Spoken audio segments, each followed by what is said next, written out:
Krog številka 29, novo poglavje dirke za prvaka s štajerskim obračunom v Ljudskem vrtu Velenjčani za evropsko vozovnico vijoličasti za podaljšanje zmagovitega niza. 4 zaporedne zmage v pričakovanju dvoboja z Rudarjem so prinesle 12 točk, povečale samozavest in pričakovanja. Želja po nadaljevanju uspešne serije je pomenila osrednje vodilo v sredinem popodnevu, ki pa ni imelo srečnega razpleta.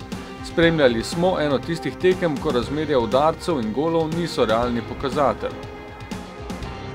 Za uvod nenavadnega dogajanja grožnja velenjskemu golu Filipović po uspešni akciji z natančno podajo do Mendija, ki ni uspel priti do želenega zaključka. V nadaljevanju akcije do udarca Tavares in Rozman je odbil v kot. Na drugi strani je gostom uspelo priti do vodstva iz prve akcije. Rotman je za razdalje nameril proti golu, Handanović je žogo odbil. Najhitreje se je odzval Podlogar in odbito žogo usmeril v levi kot.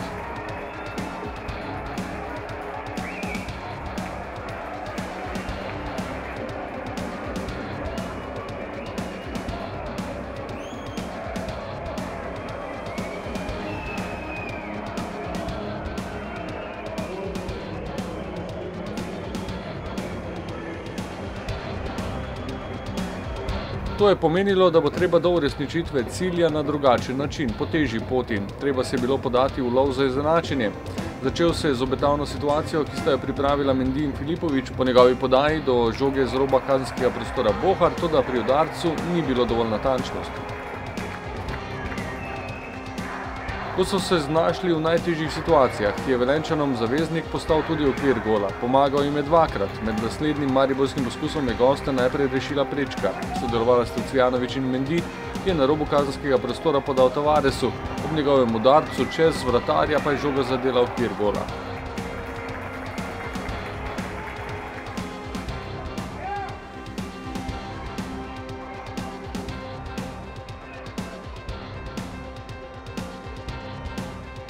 Nato pa še vratnico po redko videni akciji. Mendi se je s spretnim prodorom otresel gostujočih branilcev.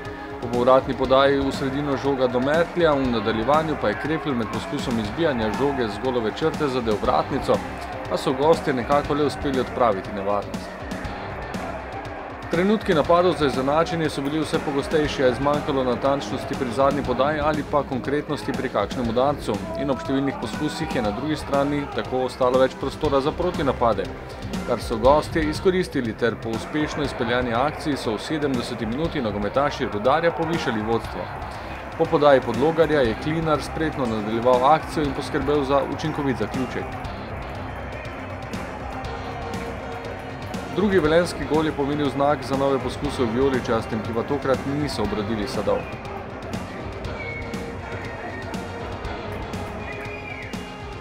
Kapetan v namenu, da bi zabil tako želeni 117. gol za NK Maribor, ni bil uspešen. Ko pa je žoga že šla v smeri gola, se je vmešal gostujoči vratar. Spomladi učinkoviti Cvijanović je dobro nameril, a je Rozman uspel odbiti v kot. Vmes so občinstvo razhudile nekatere sodniške odločitve. Ko je Knezović med zaključnimi naleti na robu kazenskega prostora zbil na tla Luko Zahovića, se sodnik Perić ni oglasil.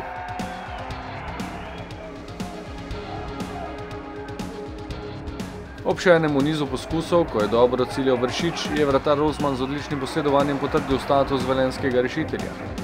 In po vseh poskusih se je v zadnjih sekundah Rudarjeva mreža vendarle zatresla, a je bil zadetek razveljavljen. Prosti strel z desne strani je izvajal Vršič, Šuler z glavo usmeril žogo v mrežo, sodniki pa so označili ofsajd.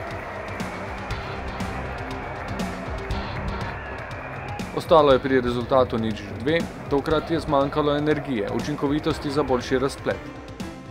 Ja, to je nogomet, smo imeli šanse, žoga ni šla in to ima ta dan, ki tudi se zgodi, tak stvari in to je dobro, da smo imeli šanse, ne. To pomeni, da druga tekma bomo imeli šanse, ampak žoga bo šla noter. Kljub porazu pa se izhodišče na vrhu ni spremenilo. Koper je izgubil v Ljubljani in v soboto se na Bonifiko, na dvoboj vodilnih, potuje z istega startnega položaja s 5 točkami prednosti. V Kopru nas čaka zelo težko srečanje, v katerem bo domačin iskal zmago. Mi pa gremo v Koper poiskati tole energijo, ki nas je krasila v prejšnjih krogih, pomeni nepopustljivost, željo po zmagi.